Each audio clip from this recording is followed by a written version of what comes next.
Hey, we're back and we carry on. And so many things been happening behind the scenes. We just finished with Marisa here, great speaker. And Gabriel Nossovitch is just about to join us. So I'm going to bring him in straight away and then I'm going to do a very quick intro. Gabriel. Hi, Bernardo. How are you? Great. I'm very good. To be here. Very good. Where are you, Gabriel? Where are you based? I'm in California, Laguna Beach, between Los Angeles and San Diego. Ah, very nice, Gabriel. I was in Santa Monica. I left a couple of months ago, and since I got here, it hasn't stopped raining. Miss it very much. It's beautiful here right now. Yeah, it's nice. Let me do a very brief intro here for Gabriel. Gabriel is the founder of several personal transformational companies throughout Latin America. Argentina Works SA in Buenos Aires, Chile Works SA in Santiago, and World Works Mexico in Mexico City. He's the co-founder of World Works Incorporation in the United States. These organizations offer personal growth and transformational seminars and sponsor large-scale community service projects aimed at raising awareness in unprivileged populations in the Americas. Mr. Nossovitch is currently the chairman of the board and a director of training for World Works Mexico and for the Nossovitch Group, a company dedicated to strengthening leadership of successful corporations throughout the world. TNG supports its clients by identifying and training pre-qualified high-level executives through a program of rigorous transformational leadership practices. Gabriel, thank you so much. We're delighted to have you here. Thank you so much. I know people are in for a treat with a lot of knowledge and a lot of information that you have. So the floor is yours. Thank you so much. Thank you, Bernardo. Welcome, everyone. I'm really excited to share with you some things that I've come to know and realize in the last 25 years. And today, I will be talking about the importance of receiving. And I think that receiving is underestimated as something that we can actually learn to develop. And so we'll go on a journey to discover how is it that most people, or many people, don't know how to really honestly receive, and they're blocking the flow of abundance and prosperity in their lives. So I'd like for you to consider for a moment that who you are is a space of infinite possibilities. Let's just call it pure space for life to manifest through you and create abundantly whatever it is that inspires you and is deeply in your heart, something that resonates with you, some higher calling. And most people, in my experience, don't even get to realize or find out what really lives in their heart as their purpose for being in life. So this is also a little bit about finding your purpose by figuring out a way to create some presence in your life and then become a conduit of this life force that actually wants to use the space that you provide to create and manifest incredible abundance and joy and love and prosperity and so forth. So if you consider for a minute that, again, that who you are is quite distinct from the ego notion of you as this encapsulated ego, or the notion of you being this personality that seems to be looking from behind the face. And you think of yourself as just pure space. And that life can actually use that space to manifest through you. And there's no greater joy than to actually be used by life itself, in my experience, to achieve a purpose that perhaps you're not even aware of. So this is the journey that I'm inviting you in today. And one of the biggest blocks, in my experience, that people come to realize they have is not so much in their ability to give, which has been spoken about so many times, the importance of generosity, the importance of giving, the importance of offering yourself. And so people have a sense that somehow that's really important. I have found over the years that many human beings don't realize that receiving is as important as giving. In fact, a very good friend of mine, Don Miguel Ruiz, the author of The Four Agreements, we had the opportunity to work together for a few years and did some trainings together and some events, and we got really close. And in one conversation one evening, he shared with me, he said, you know, Gabriel, love is the balance between generosity and gratitude. And it made me think for a long time. I mean, I went to bed that night thinking, what is he talking about? I don't know what that means.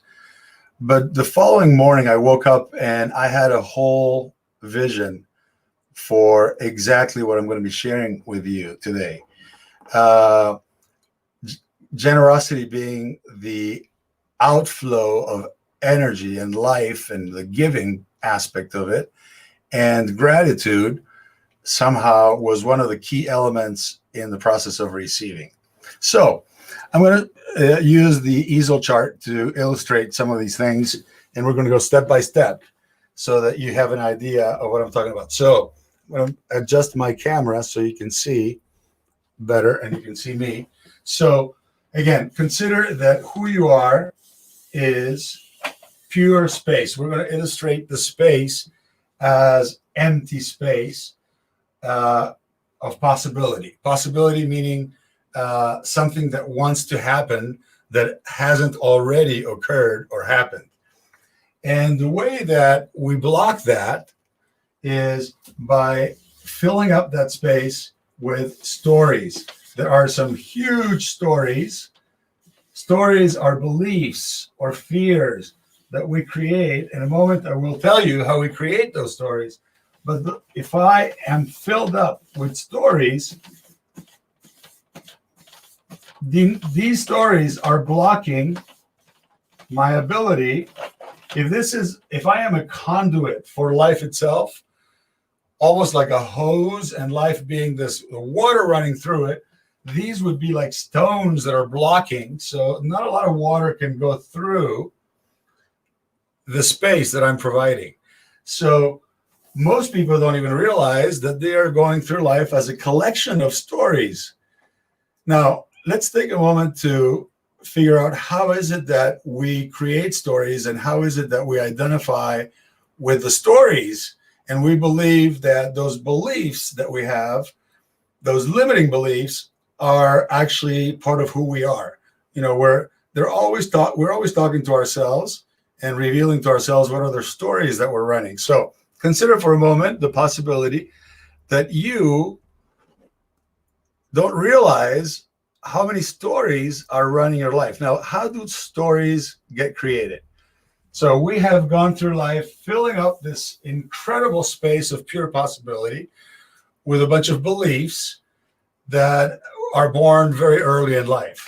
So here's how stories get created. Let's say that when I am a child, 7 years old, something happens in my life. Something happens. Let's say my dad comes home drunk. He's an alcoholic, and he beats up my mom. Or maybe I'm 7 or 8 years old, and I thought my parents were getting along great. And then suddenly, dad leaves. And I have really, at 7 years old, I thought everything was going great. I have no explanation for what happened. So something happened, and it causes me to experience pain. And I have no idea what happened. So at that age, armed with my limited cognitive ability, what we tend to do is we fabricate, to mitigate the pain, we fabricate an explanation, a concept, a belief, an idea that I think will protect me for the rest of my life. Something that I have to be careful with because I want at all costs to avoid the pain that this particular event has caused me in my life. Now I'm sad. I miss my dad. I don't know what happened. I have no explanation. So I end up fabricating or inventing what I call a story. So the story in this particular case might be men, since my dad is my figure of who, my ideal of who a man needs to be. I may tell myself, careful, because men leave. They will abandon you. They will not stick around, or they won't really commit to you. Or maybe I wasn't good enough for my dad. Somehow I'm insufficient in my life. So these are all stories that I make up so that I can cover the pain of whatever it is that happened that I have no explanation for. Now, paradoxically, I create the story for the sake of protecting myself and being able to scan my environment and the world to prevent that from ever happening again. Now, paradoxically, I become a magnet attracting exactly what it is that I'm resisting could happen again. How does that happen? My story, essentially, or the belief that I form, is my defense mechanism, is something that I designed to be conscious of the possibility that this could ever happen again. And since I think that this is actually that protects me, I will go through life needing to preserve the story, because the story is my protective story. So, story, I'm not good enough, men leave, I have to watch out for that, actually needs to validate itself so that I can preserve and protect myself from it happening again. Now, paradoxically, as I said, I need to be right about the story that I made up. And what better way to be right about it than to actually become a magnet attracting into my life the very same thing that I want to avoid. Because this will be something I will be unconsciously creating and generating people, situations, and events in my life that make me right about the story that I told myself. Therefore, this becomes a pattern. So I will bring into my life, let's say, if that was the story that men don't commit, that I'm never going to be good enough for a man in my life, then I will bring into my life people, events, situations that actually validate my story. And that's law of attraction. As Carl Jung said once, what you resist persists. So the fact that I'm resisting the possibility of this ever happening again is the reason I created a story to explain why this happened. And now I need to validate the story and be right about it. And therefore, I generate more of the same. I become a magnet. And that is how I fill up my entire space of possibility with a bunch of stories that are designed to protect myself. So let's say, for instance, that I have a story that I am not good enough. Then I will land a job and I will maybe have my boss be a man. And if I wasn't good enough for my dad, then I will constantly create the experience for myself that I am not good enough for my boss. And like that. So this becomes a pattern in my life. Now, what's really interesting also is that other people are longing to connect. So let's say there's this beautiful space of possibility, this beautiful space for possibility, and then suddenly both spaces are filled out with stories. And there's a mother of all stories. And then this person has a huge story like that. In the center of our, let's just put a heart in the center of the space. We'll call it our true purpose, our pure love, and so forth. Now, if the space is filled out with stories, I will go through life trying to validate the story. All the stories. So let's say that I have a story that I am not good enough, or that men, I'll never be good enough for a man to really value and validate my contribution, or to be in a relationship with.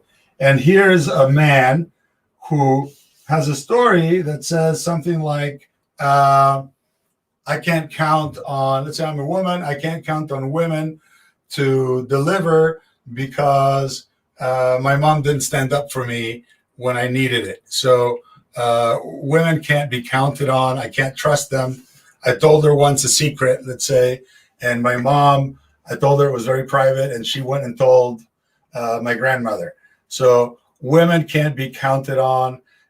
Women will like that. So if I have that story, then what happens is I will feel a strong attraction, because this story that I have, I'll never be good enough for a man, actually, I call it a matching story, hooks up with the story that someone else has, because it's a perfect match, because we both get to validate our beliefs that are protecting ourselves, and then we fall madly in love. The reptilian brain is looking for protection and making sure that things are safe. So if this story, as bad as it could be in terms of limiting me, is a match for this story, these two people will be, whoom, feel a very, very strong attraction. Now, really what we want in our heart of hearts is to connect heart to heart. And we can't do that because that heart, or our purpose, or our true purpose in life, or our love, our light, is covered up with a whole bunch of stories. So one of the things that I'm going to be teaching you about, this is sort of the setup, because this is what we really long for, is a really heart-to-heart connection, and a longing to be together and to actually connect with other human beings. But we can't do that. Why? Because we're filled up with stories that we made up when something happened, and I needed to protect myself. So again, so if we, so this is how stories are created. And so we go through life as a collection of stories, looking for stories to hook up with our stories. And then we don't realize why we feel so completely unsatisfied. So let's say that you are a conduit for life. When you clear all these stories, when you stop all the mind chatter, all the stuff you made up to protect yourself, then you become, let's call it a conduit, a space for life to use that space and create through you and manifest incredible possibilities. And when your egoic intention lines up with, a higher purpose and a higher intention, then you experience fulfillment. You experience joy. You experience being fully present. Stories, in fact, are incompletions, experiences that we did not want to experience, that are now blocking that flow of life through us. So consider that some people are great conduits because they have a lot of space. Now let's talk about, how do you create space? Creating space is actually getting rid of these stories. You realize that stories emerge because I did not want to experience something ever again because it was too painful. And so let's call that an incompletion. I did not allow the experience of whatever that event was bringing to me as a lesson, or as an opportunity to grow and become more aware. I covered it up so that I didn't have to experience, and it's protecting me from ever experiencing it again. So what happens? Whatever is incomplete in our lives prevents us from being in the now, fully present. If I'm going through life scanning for what could go wrong, and with fears and limiting beliefs about what is really possible for me, I will be unconsciously blocking the opportunity of being present. Let me just give you a very simple, very illustrative example. Let's say that I'm getting ready to have an incredible experience with myself. I'm rewarding myself with a bath, and I'm putting in this bath all kinds of like candles, all kinds of oils, and I am going to spend some time enjoying myself, and I'm preparing my bath. At that moment, a friend of mine calls me and says, look, I have front row tickets for your favorite singer. And not only that, we have passes for backstage, but I'm waiting downstairs because if we don't leave right now, we will miss it and we won't be able to get in. So I am so excited in that moment. I get dressed very quickly. I go to get into my friend's limousine. We zoom into the arena where my favorite singer in the world is going to be performing. I know I have backstage passes, and I'm so excited. Now, 10 minutes into the concert, I realize that I left the water running, and my hot tub doesn't have a very good drainage system. And so I can only imagine at that moment that it's overflowing, and it's probably the water is going to overflow for about 3 to 4 hours if I'm planning to go backstage and so forth. I have nobody who can support me in shutting down the water. Now, I left something incomplete. Think about that. I was doing something, and something's now not complete. I didn't shut the water supply for my bath. Now, do you think at that point that I'm able to be fully present and enjoying the concert? Am I going to be there just having the time of my life, or is a huge part of my thinking in that moment and worry focused on all the stuff that is going on at home? So I will be worried so much that when I come home, the whole thing will be flooded. It'll be a disaster. Remediation costs are incredibly expensive. So notice that because something was left incomplete, I am not able to be here now. The same thing happens with all the stories we tell ourselves.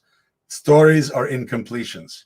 In order to be in the here now, there has to be no resentment, anger, worry about something that remained incomplete in my past, and also no anxiety about the future. That is really, truly being present. Now, we know that any experience that is incomplete because you didn't trust ultimately the lesson that it was bringing for you is blocking your ability to receive.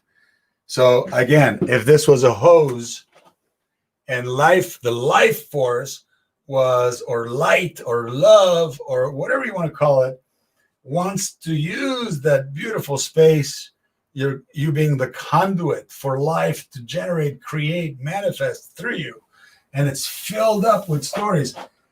Let's say that this is a cut of a hose, then how much water can circulate? Not much. It only finds little spaces over here to go through it. So then you become a very poor conduit of life itself. And you don't realize, and you don't know why, essentially, you're not able to manifest in abundance what you really want, but unaware that there are so many things that are blocked. So we'll talk about how does one get rid of this in order to ultimately become a great, awesome conduit for life to create through us. And how do we line up our intention as a human being that is having this spiritual experience on earth? How do I line up my intention with whatever life wants to create or generate through me? How do I become an incredible conduit for life to create in abundance and allowing for what wants to happen to occur through my being so incredibly spacious? So if you think of life force as never being wasted and always transforming itself, let's just talk about life. Let's just say life, let's just say the energy of this love, light, whatnot, is circular. It keeps moving all the time and recreating and generating and transforming into the next thing, into the next thing, into the next thing. Now, if I only have, let's say, this view of life, I only can see this. Now, life is circulating this way. If I open the gates here to give, as Miguel Ruiz said, generosity, if I give of what I think I have right here, but I am not aware of the fact that I am blocking the receiving end of it, since I only see this part, I can only see that as I give, I'm being left with less than I initially had. So how do I open the gates of receiving? And this is the way that I'm setting this up to be able to explain the importance of receiving. It took me literally 25 years to get this. I started getting it when, as I mentioned, Don Miguel Ruiz said to me, love is the balance between generosity and gratitude. So I give, but if I don't know how to receive, my tank will eventually be empty. So there are many, many ways to become a great conduit for life. And there are techniques.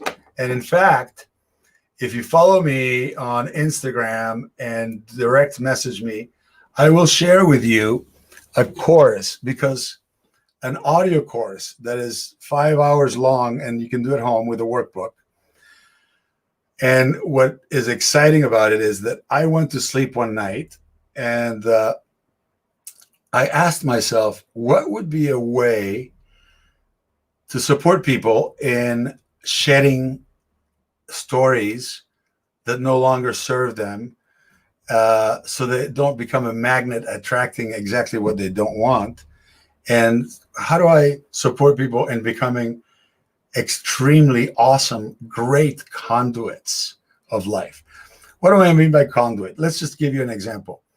Electricity flows through different kinds of metals and so forth.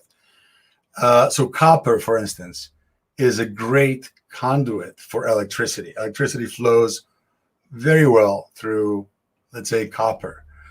Now, a piece of wood, if I plug on this end and on this end, energy source, and here another cable and I put a piece of wood in the middle, wood is not a great conduit of electricity.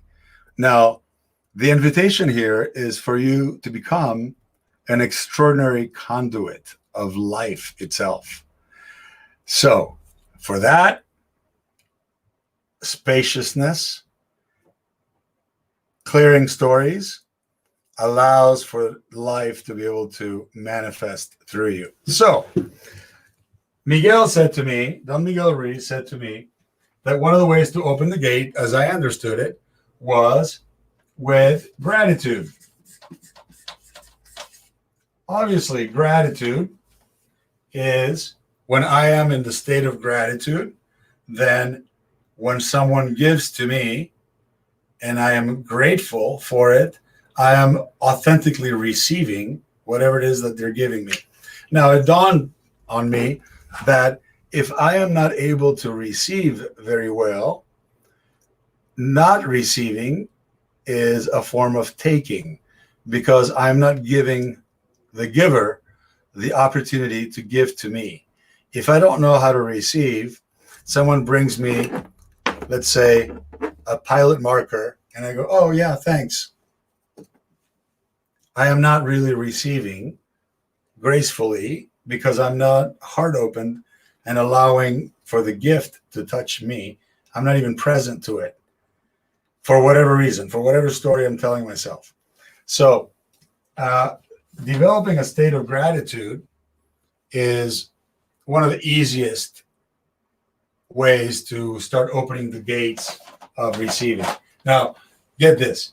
If the gates of receiving are fully open, then this life force can flow through me, and I won't be attached in terms of my ability to give, because so much more is coming. It may not be coming in the exact same way of whatever it is that I'm receiving, but it's flowing through me. I'm in a state of flow in that moment. I am fully open to receive life's gifts, and I don't have any reservation about giving whatever it is that I have to give. Now, what happens in my experience is if the gates of receiving and the gates of giving through gratitude and generosity are fully open, then this life force becomes greater and greater and greater and greater because it has a free channel through me. And suddenly I realized that I am manifesting incredible results in my life. I'm looking around saying, how is it that suddenly I'm living in this multi-million-dollar home? I'm right on the beach. I have this incredible family. It's magical. It's miraculous. Wow, how did this happen? Like, I'm not even in ownership of, like, what is it that I did to be able to create so much abundance in my life?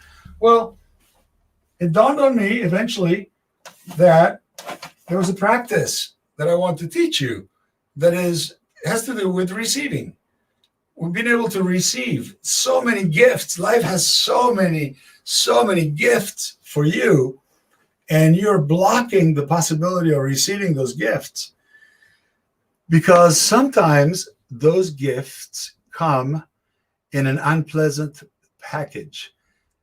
Let's say that I have an experience that someone betrays me, or someone who I counted on in my life suddenly is no longer there for me, or my spouse cheats on me, and I become so resentful.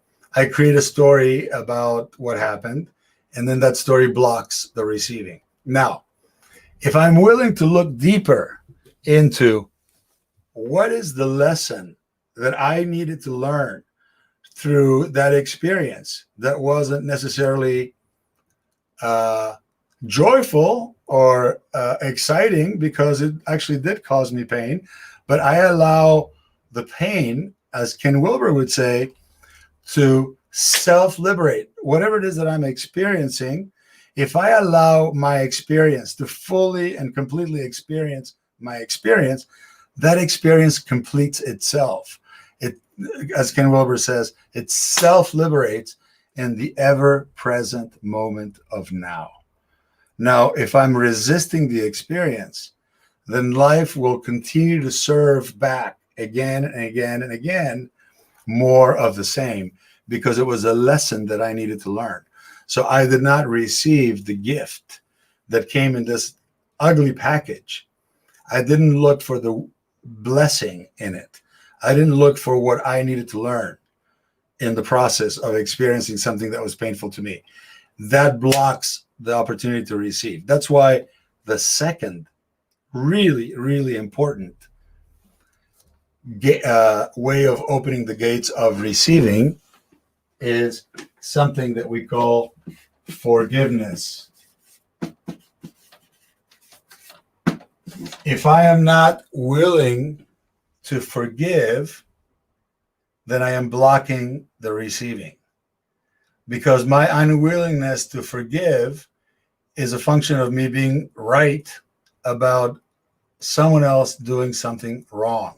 So I'm literally not trusting that there was potentially a gift there for me. There was an opportunity for me to become who I am here to be on the planet.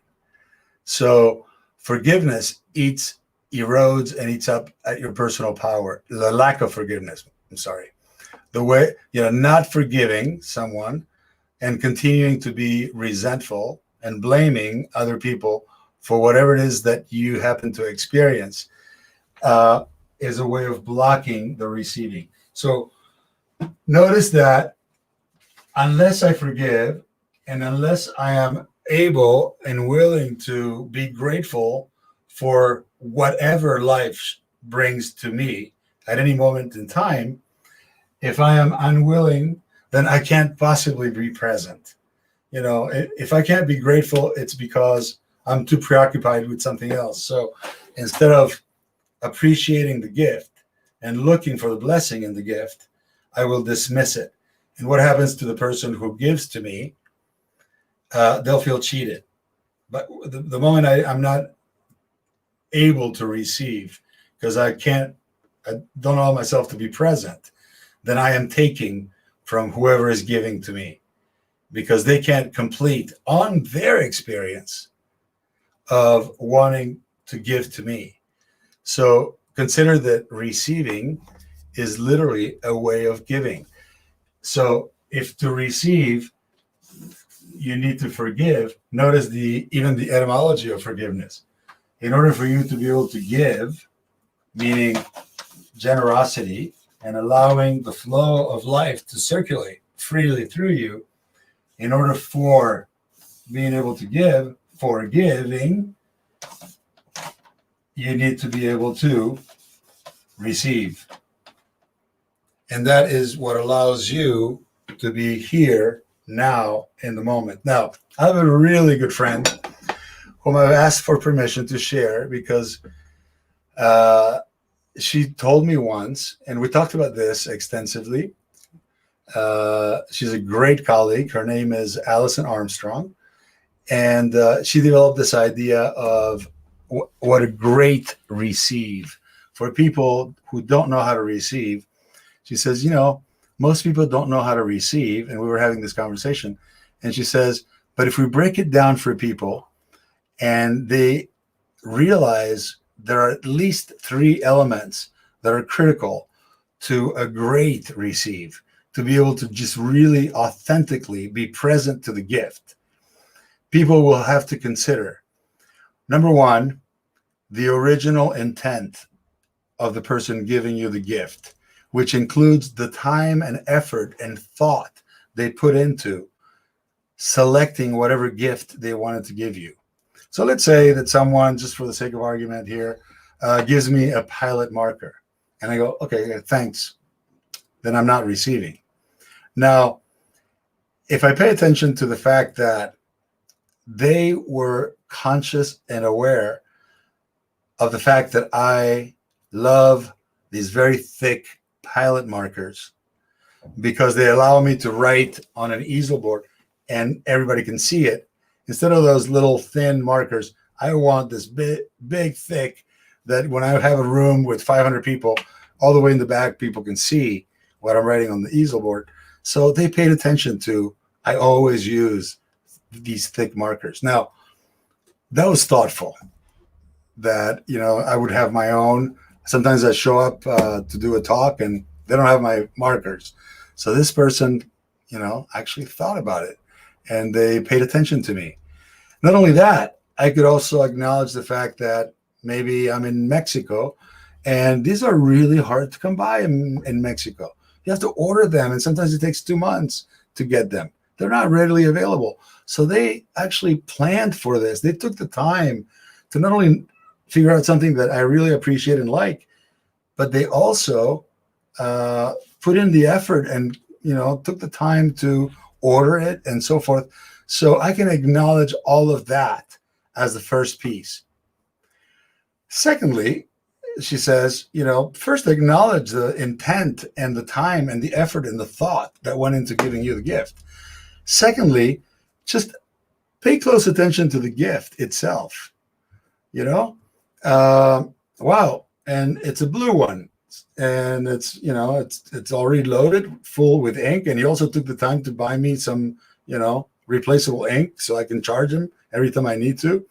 And I love the fact that you gave me a blue one, because, if I only had a red one, then it kind of looks odd on the easel pad if I'm writing all the time in red.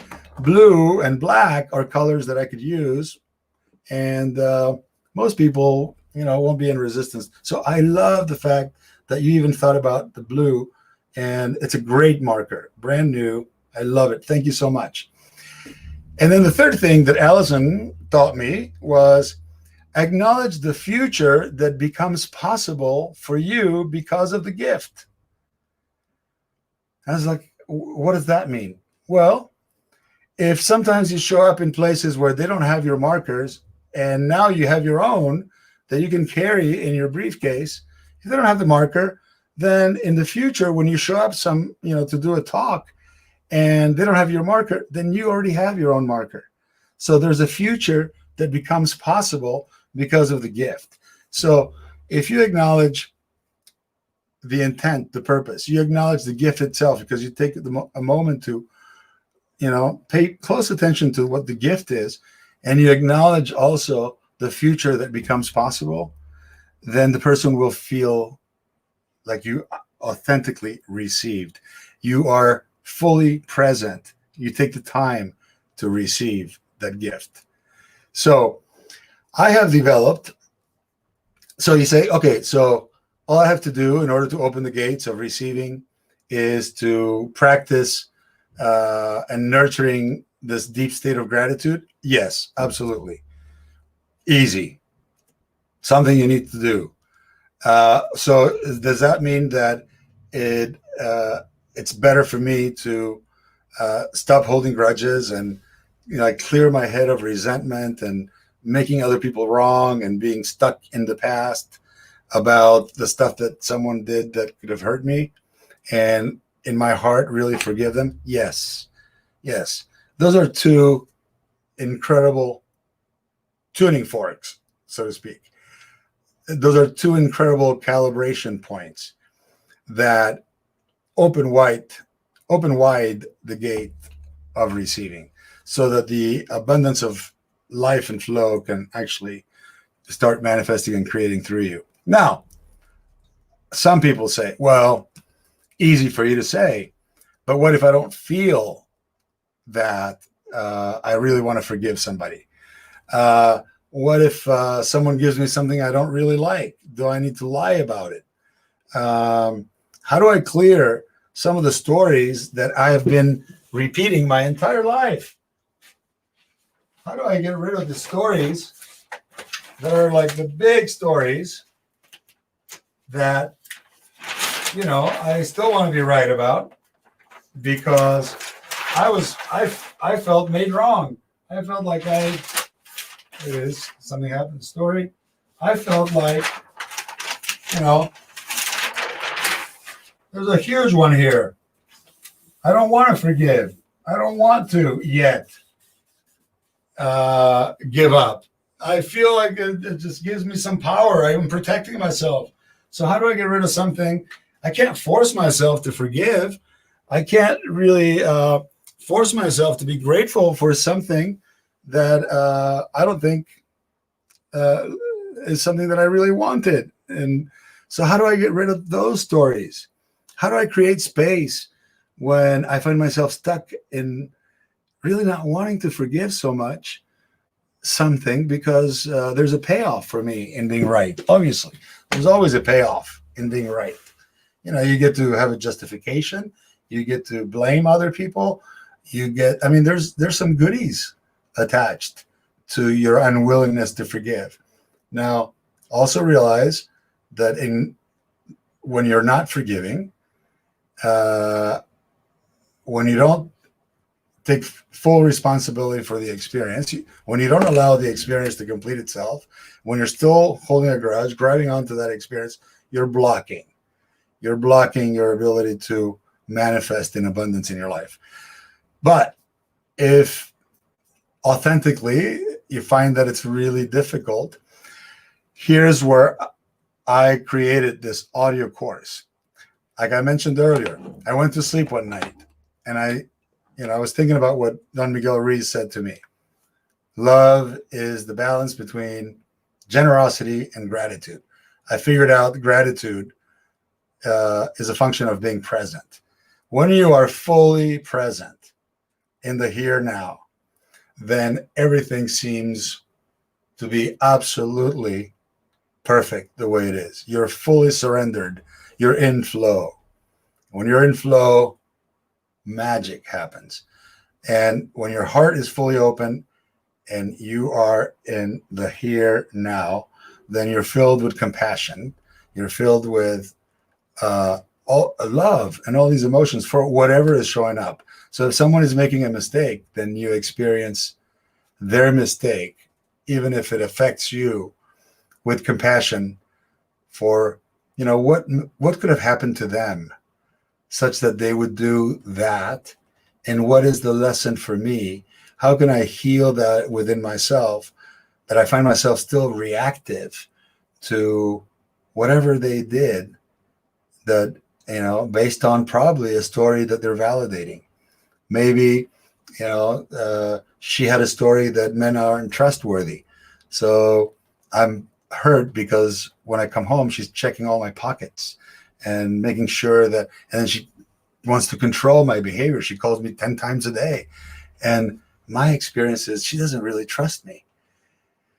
Now, if I'm resentful and reactive about that, then I haven't taken into consideration what may have happened for her, such that she needs to, it's a story that she's validating. She's trying to protect herself from ever being hurt again. So I have no compassion. So I'm just purely reactive. Now, when Miguel said balance between generosity and gratitude, I went to bed that night and I said, what would be a very simple way where I can guide people through a series of processes that will actually create an opening so the story will be released, so that they can actually, if they are carrying the story, just say, I don't need it anymore. And I developed this course you can do in 3 hours, but I suggest you take about 5 to 6 hours to do it. And if you DM me on my Instagram, I'll share with you step by step in a series of audio tracks the steps that you can take in order to get rid of those most ingrained, difficult to get rid of stories that may be running your life, that are creating havoc and chaos and drama in your life. So I will guide you in the process.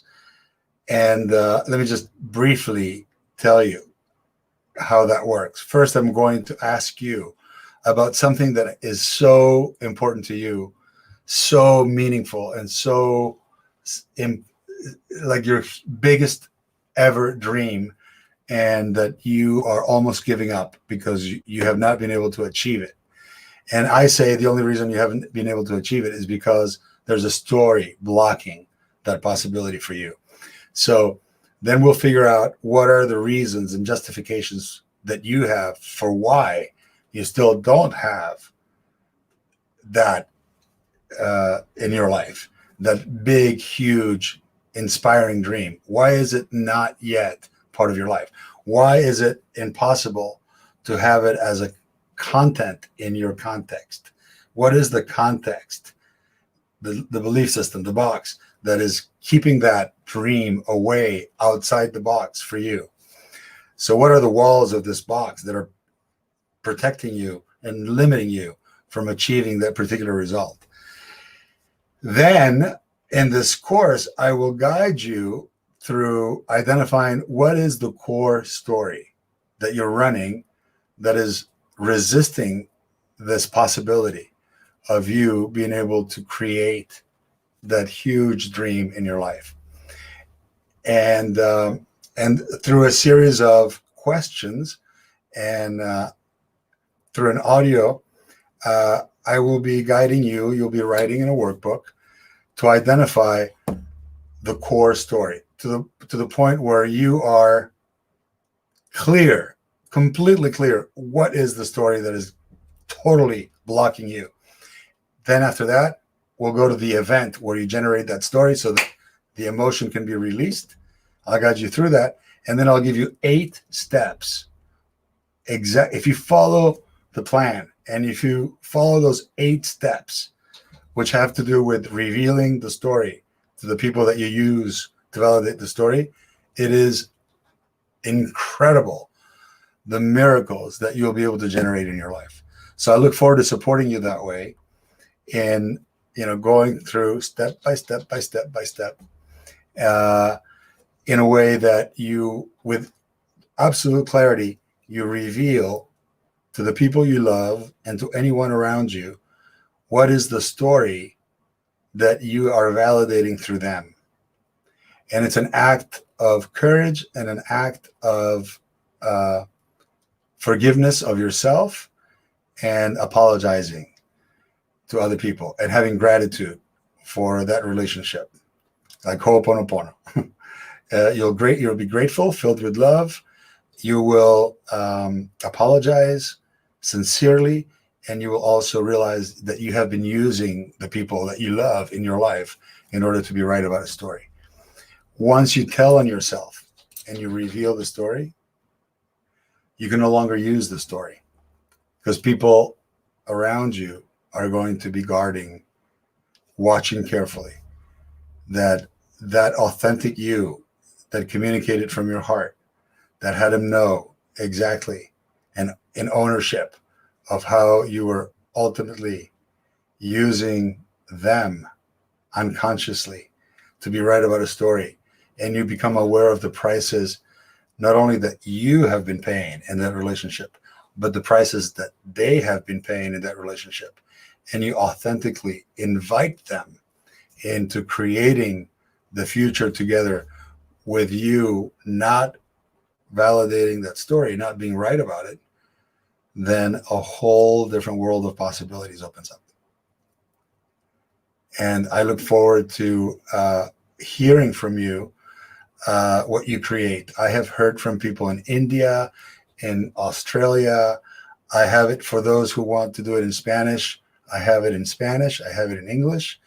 There are 2 beautiful parts to it. One has to do with identifying the story, getting clear when you actually created that story. The second part has to do with what is the plan for how do I tell on myself? Like, the story, we keep the stories from view. So how do I reveal the story in a way that is compassionate with myself and with other people? I forgive myself. I apologize. I express my gratitude. I acknowledge the pain that I have caused without blaming myself or feeling guilty because it was unconscious. And a whole different world opens up. So most people tell me that it's through that very brief audio course, they transform all their relationships in their lives. So remember, your job is to become who you originally are, which is a space of possibility, which is literally a conduit, a beautiful conduit for life to use as we walk on earth, for life to use in order to manifest what wants to happen anyway. So there's no resistance. It's all about surrendering, and it's all about owning and appreciating the gift that is your life. So I look forward to hearing from you, all the miracles you create, everything that transforms as a result of you endeavoring, working joyfully, opening up space and becoming spacious. You know what I mean by spacious? When you're around somebody who has no judgment about who you are whatsoever, and you feel free to just be your authentic self, I call those people spacious. And if you become spacious by shedding all the stories that are blocking your ability to just be the container, to be fully surrendered to whatever wants to happen, loving what is, as Byron Katie would say, really surrendered to the here now, then you will be generating miracles, and people around you will transform in a way that will mesmerize you. You'll just go, this is a completely different dad. My son is being in a way that I was never able to see before. In fact, won't be surprised if you feel emotions come up as these miracles start occurring all around you, because you became so spacious and so surrendered and have fully engaged the flow. So thank you so much for the opportunity to speak with you and share these thoughts and ideas that may serve you and support you in creating the life of your dreams.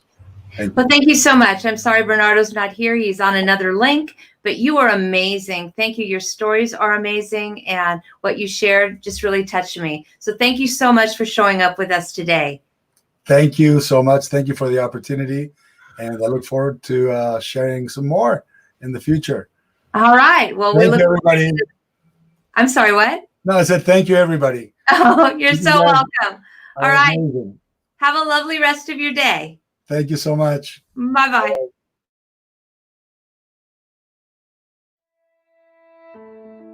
The best you is leading the way in the industry of personal and professional growth.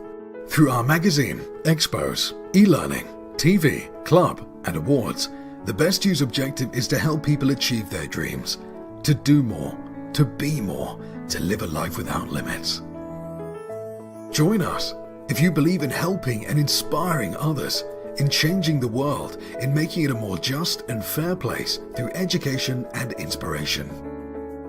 Our goal: everyone, everywhere, now. If you are interested in making a difference, working, partnering, volunteering, supporting, or even licensing the best you, let's talk. Let's work together and make the world a better place.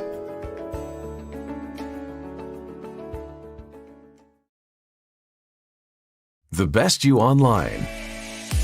Featuring in-depth interviews, motivational talks, and inspiring masterclasses from the world's top experts, motivational speakers, business gurus, and thought leaders.